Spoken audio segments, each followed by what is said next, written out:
we come up with these themes leading together. And then this is a perfect example of leading together. So thank you both for being here. Elise has been with us before. I think Nina gave great background on you. My first question, before we talk about you leading together, I would like each of you to explain briefly how you got here, and to Congress. So Elise, let's start with you. Sure, so I'm in my third term. I represent a district in upstate New York, and I decided to run in 2014 because I felt that my district needed an energetic, new generation voice who had the courage to put out new ideas. And what was really interesting is initially there were a lot of naysayers. I was 29 years old at the time. No one thought I could win a primary, let alone a general election. And my district is a pretty evenly split district. But when I ran and we built a coalition, not just within my own party, but across party lines, we won by over 20 points. And we've won by double digits since then. So I think what really resonates with voters today, particularly young voters, is they're looking for problem solvers who get things done. But I ran to bring that new generation of leadership and work across the aisle, and I've been able to deliver that to my district. Hi, everyone. I'm Elissa Slotkin. I'm a former CIA officer. I did 3 tours in Iraq alongside the military. I met my husband in Saddam's palace. He's our 30-year Army officer. It's where every good girl meets her husband. You know, come on, ladies, you all know it. And then I was at the Pentagon for 7 years and left there as an acting assistant secretary of defense. So my entire background is in national security, and actually Elise and I worked at the same time in the Bush White House on the National Security Council. I was sent down there by the CIA. So we've known each other for a while. And I ran after being very apolitical my entire life. I ran because I just felt the tone and tenor of politics has become unbecoming of the country. And I'm from Michigan, mid-Michigan. I live on my family farm, and the people in my district just want the government to function. It's a very bipartisan district. It's a Republican district. And so just rational, practical people who are focused on solving problems is what they want. And I saw that my representative wasn't doing enough, and so I decided to run, and I won last November. I'm in my first term. Fantastic.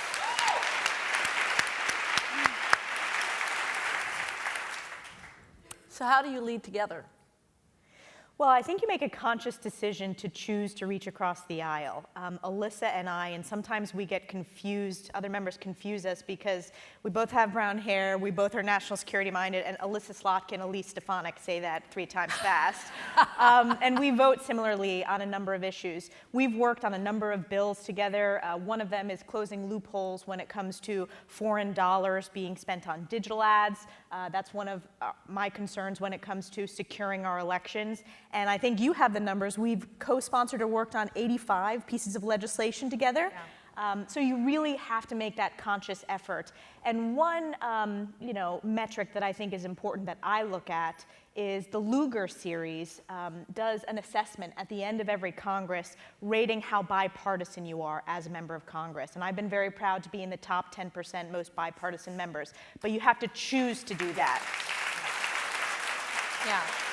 So, and it is a choice, especially in this polarized environment, from both the right and the left. You know, the first day that I was in Congress, we're all on the floor of the House, we're having our first vote, and I made the point of walking across the aisle, literally, and going to find Elise and saying, hey, we haven't seen each other in years, it's so good to be serving together, can we work together on things? I have this bill idea, she'll come to me.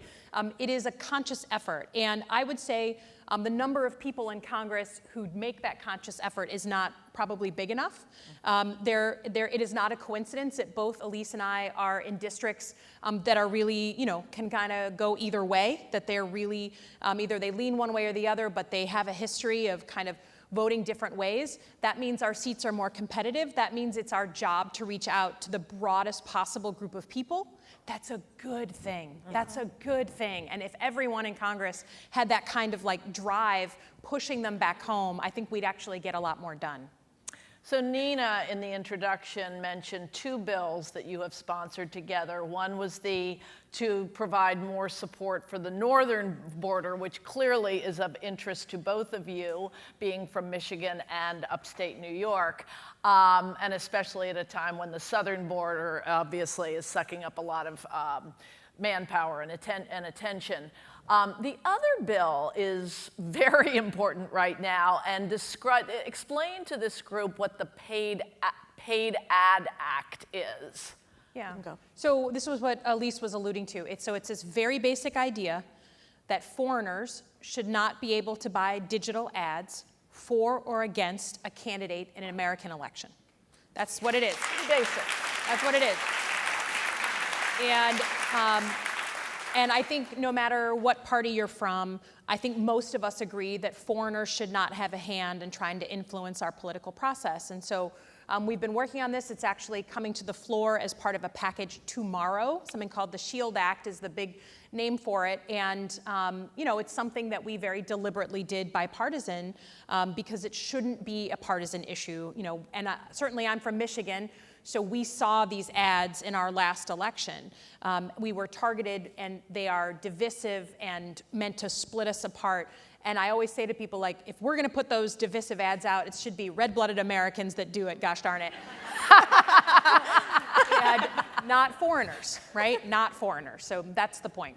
And Michigan, I have read, was one of the top targets of Russian interference. Correct? Yeah, I mean, we know that that they digitally targeted our state among all other swing states, and that was a very popular thing In the 2016 election. And I think it's important. I mean, the bill that we've co-sponsored, there's a lot of talk in the ether about the Mueller report and all this stuff, but there was no one focusing on actually changing the system, passing legislation that makes us safer in 2020 than we were in 2016. And so again, it's a hallmark of being a problem solver. Are you gonna get on TV and squawk about it one way or the other, or are you gonna actually pass legislation to make the situation better?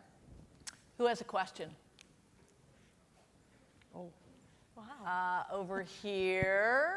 Can we get a mic? Yep, it's coming. Hold off. Please identify yourself when you, there's one up here, and then we have one in the front also. I'm Colleen McCreary. I'm with Credit Karma. My question actually, Representative Slotkin, I heard you on a podcast a couple of weeks ago, and you were back home in your district, and you did a really great job of being very matter of fact when people were being exceptionally emotional about a number of topics, primarily talking a lot about Trump. Can you talk to me a little bit about how you sort of use that rationalization and that sort of intellectual style to help you sort of influence others? Well, I mean, I am a former CIA officer, so I think sometimes it's temperament. Like when things are dramatic around me, I tend to go real calm. And so that was sort of my experience in those. We did 3 back-to-back town halls, and people were very upset. And the other thing is, I know this is going to sound really cheesy, but you have to have love in your heart for all people. And you have to reach out to people. And, I might not convince that person to see things the way I see things, but that person will walk away saying, she listened to me, she heard me out, we had an honest debate, it was civil and decent, and at least we're doing what our forefathers asked us to do as a country. And that's as much as I can ask when we have legitimate disagreements.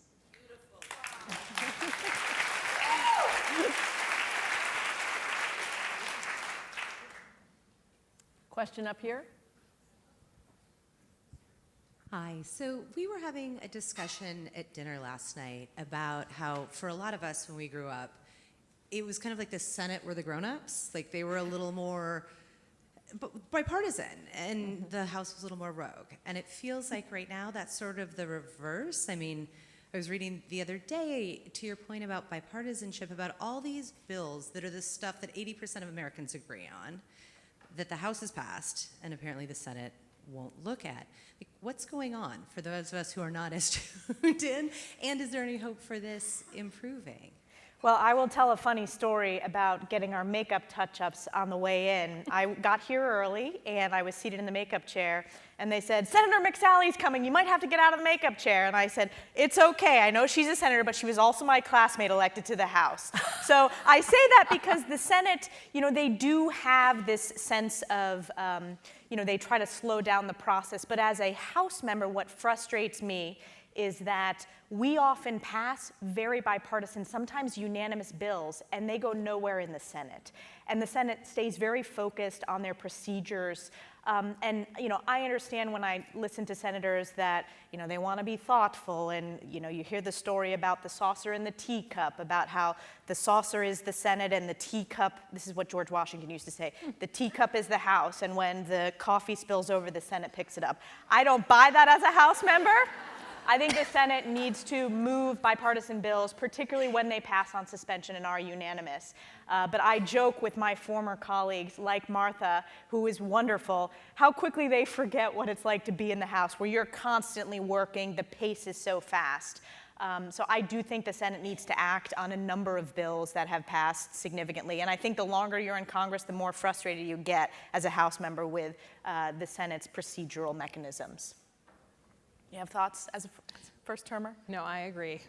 I didn't know, I'm embarrassed to say I didn't know the saucer and the teacup. Yeah, that's the George Washington, senators will often use that analogy. Got it. Hold on. We have a question back here. Mm-hmm. Hi, ladies. Thank you so much for your comments. I'll direct it to both of you. Can you talk about whether Congress is a good utilizer of your skills and prior experience in terms of the committees they're putting you on, and what legislation you're getting kind of drawn into? Yeah, I'd love for you. I meant to ask you to do this. Tell the group what committees each of you are on. Sure. So actually, Elise is my subcommittee chair. We're both on the Armed Services Committee, and I'm on the Homeland Security Committee.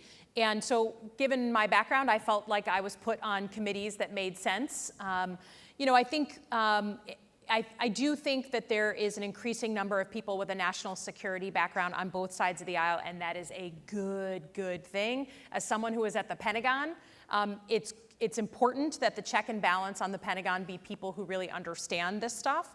I will say that one of the things that I think people with a national security background bring to these jobs that is more new for some people is a sense of mission. Right? In the work that we were doing before we came into Congress, you would sit around a table and there would often be vociferous debate about issues, but at the end of the day, it was about getting the mission done, whatever that was at the Pentagon or the White House, and you moved out once a decision was made, and there wasn't room for grandstanding and for people kind of self-aggrandizing. Well, that's a little different in the House, and I think it's important to have members of Congress who bring that mission focus, because it creates a culture where it's just not as okay to be kind of the peacock in the room for all of our other friends, and so it's a great thing that Elise and I share, particularly on the Armed Services Committee. I feel the same way. I'm on the Armed Services Committee, as she mentioned. I'm also on the House Intelligence Committee, and then Education and Workforce. Those committees are critically important, but they're also a great fit for my district. I represent the 10th Mountain Division, the most deployed unit in the U.S. Army. So when we're discussing national security issues, that has an impact on tens of thousands of families that I represent. And on the domestic side, being on the Education and Workforce Committee really allows me to engage in discussions. What does workforce development look like? How do we make sure that kids are college and work prepared going into in this century? When it comes to do I feel that the institution is welcoming for our skill sets, I've had to really knock down some barriers in my own party to talk about the importance of electing women. I'm a Republican, and it's no news that we are at a historic low of the number of women that are in the House, and I've had to 13 versus 23 in the last Congress, right? Right. Republican women. Right, but overall, if you look at Congress, there are more women that have ever served before. That's good for the country, but I believe strongly that we will be a more functioning Congress when we have women in both parties, more women in both parties. So I've had to really kind of challenge the status quo in terms of ringing that alarm bell. And I'm really excited to see a number of women who are stepping up to run in my own party. So that's the only kind of critique I would make, because not everybody supported my effort. Now they're supporting it because, you know, there's positive news coverage about it. But I'm happy to have them follow my leadership. But I think it's good for the country, and women tend to be more bipartisan policymakers. Congresswoman Elise Stefanik, Congresswoman Elissa Slotkin, thank you for your service. Thanks, Pattie. And thanks for being here.